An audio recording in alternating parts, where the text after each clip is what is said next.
And to conclude the workout, a brief mobility sequence. The first exercise, there's a few ways to scale this.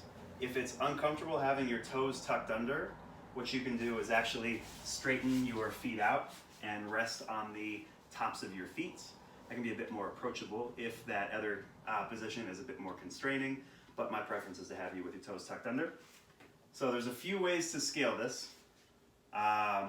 You are going to start with one hand on your heel, and you are going to lift the opposite arm, and you're going to rotate your torso and reach behind you.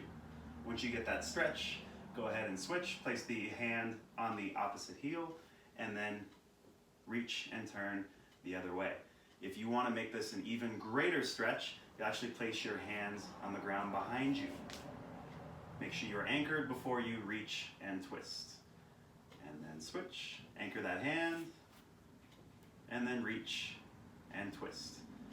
Biggest focal point on this is you want to keep your glutes squeezed and your hips extended forward so that you get a good stretch in your quads throughout the whole thing.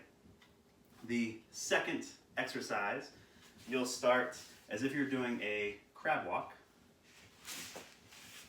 Your weight is on your hands, your hips slightly elevated off the ground, and you're going to take one knee at a time. You're going to try to touch it to the inside of the opposite leg.